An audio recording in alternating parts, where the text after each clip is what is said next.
Hi, I'm Chris Ryan. I wanted to give you 4 tips for bringing presence to your online classroom. These are the kinds of things that you do normally in your in-person classroom, but you have to kind of more actively do them to bring presence, to make the here and now of an online classroom real, and to invite your students to bring their presence as well. So what are the tips? First of all, ask for frequent little responses from your students. You don't have to do this quite as much in person because you can tell the attentiveness, and even your physical presence drifting near someone gets them off their phone and they're paying attention. But you're gonna have to be more like a submarine underwater. You're all kind of subs under the Arctic Ocean and you're sending out pings by sonar to each other like, are you there? Are you there? Now, you don't want to be annoying about this, but how do you do this? Chat is probably my biggest go-to because it's easy. Everyone knows how to do it. It's not too disruptive, that sort of thing. So ask quick little questions. Hey, where's everyone dialing in from? Dialing in, dating myself. Where's everyone online from? Just as icebreakers, that sort of thing. But also, real questions, fact-based. Is the coronavirus an RNA virus or a DNA virus? You could do it on public chat and everybody just sort of quickly responds in, or you could say, hey, public chat this, but don't hit return yet. Give me a few seconds, everyone to respond. Okay, now hit return. Or you could have people private chat you, just to you, which is a nice tool that we don't often use in person it's hard to do without technology. But you can get lots and lots of simultaneous private responses via chat. So that's why I love chat. Don't limit yourself to that though. Also, if you've got people on video, thumbs up, thumbs down, just, hey, thumbs in the middle. How are you feeling right now? There can be other kinds of tools. Check out whatever your platform has and try them. Polls, that sort of thing. Really, really useful. So frequent little responses from your students that are authentic, but happening a little more often than otherwise. The second thing, take moments of silence. Notice the pregnant pause there. That might have seemed a little overly dramatic, but you do want to give your students a chance to breathe. The temptation online is because we have headphones on, you can't hear a lot of times other people.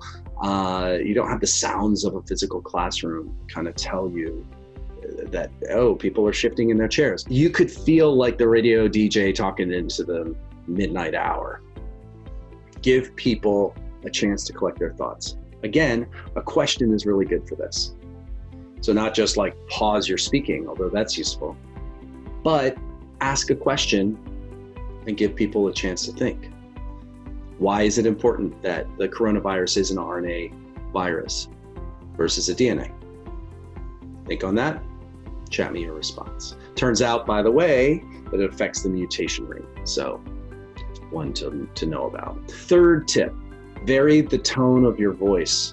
Vary your voice up, not just tone, speed, pace, volume. An actor once told me that I used to teach with this one actor, and he said, your voice is really an instrument. And as an actor, he had trained with it.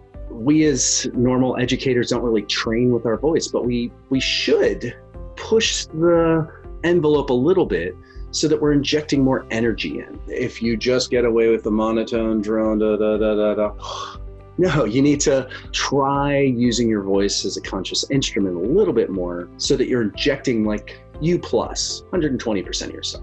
Finally, notice what I've been doing almost this whole time. I have been looking into the camera.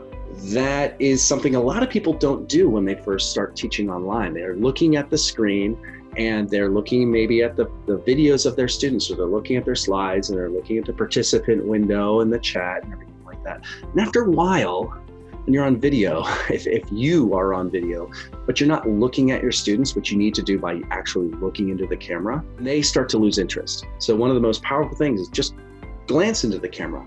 It feels weird because it looks like a robot eye, sort of this little black plastic thing with a little reflective pupil in the middle, a little light next to it, showing you're looking at me. It's weird, right? But that's going to be really powerful because at that moment you were looking into every one of your students' eyes.